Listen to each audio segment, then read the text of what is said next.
Kahit pa paano. May bago palang natin. Yeah, may future. Was there an instance ba na nasabihan ka ng English only please? Maraming beses.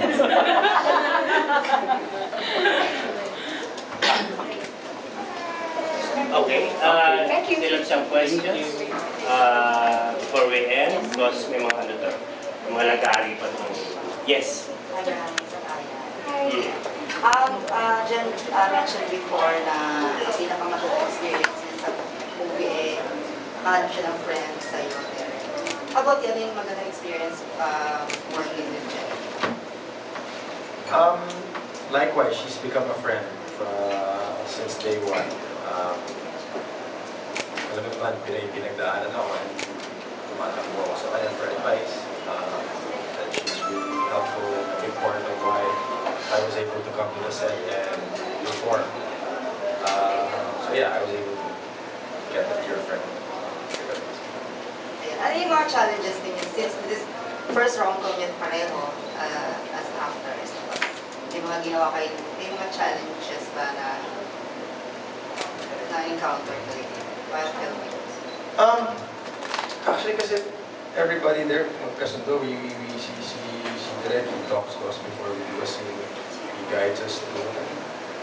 I was pretty worried na kasi I'm not familiar to comedy. Pero nung kami ni Jen, nag-eksena na kami ni Jen, kita ko na tumatawa na si Direk. So sabi ko, I guess we're doing something right, so stick to it. And ang nangyari lang sa akin, na-apekto yung ibang kong trabaho. Kasi hindi na ako maka-voice over sa Amazing Race.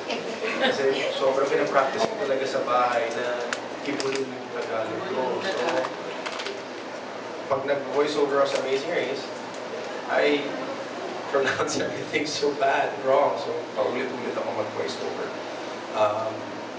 So yeah, we did our scenes. I think the first day siya yung may mahirap na eksena, yung ikli po given.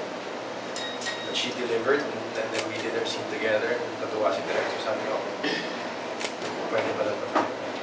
Since this is part of the film fest and competition siya, for Jeneline kasi kapag i-hilera mo Best Actress nominees, ano kasi yung laban?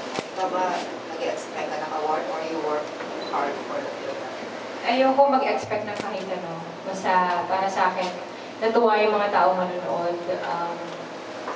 Lumabas sila ng nakangiti sa sinihan. Okay na ako doon. And ito lang yata ang rom-com this year.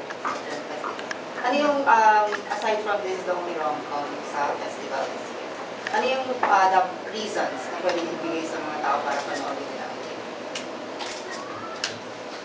Starting with it. Ibang-iba pong direct Ramsey at ibang-iba pong Jenny din ang mababa. Ayun, kasi for me yun nga, ano ba, wala lang, fan talaga kasi ako ng rom-com. Lalo na pag na-mention nga ni Harry Mansali or O'Neill, mga rom-com. Nakakatuwa siya. Kasi sana yung mabigay namin sa tao, parang you come out of the theater happy. Diba? Iba na yun eh, okay na ako. So, mag-bounce during Christmas. Napaka-romantic na. Pasko tapos, mali yung magkakuluyan pa dahil sa nagilig sila, diba? Sino din magkakuluyan?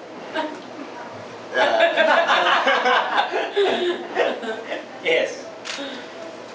Derek.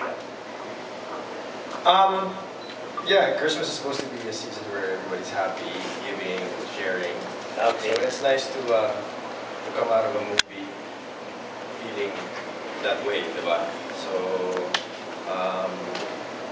in this movie, first time nga namin dyan magkatrabaho at first time namin mag-rom-com. Like Direk said, you're going to see a totally different Jen, a totally different Derek I came from. My last project was I was blowing people's head off. So now I'm trying to act like I'm an 18-year-old playing killing moments. So it's also a way to showcase the versatility that Jen has and the versatility that I have as an actor. Yeah.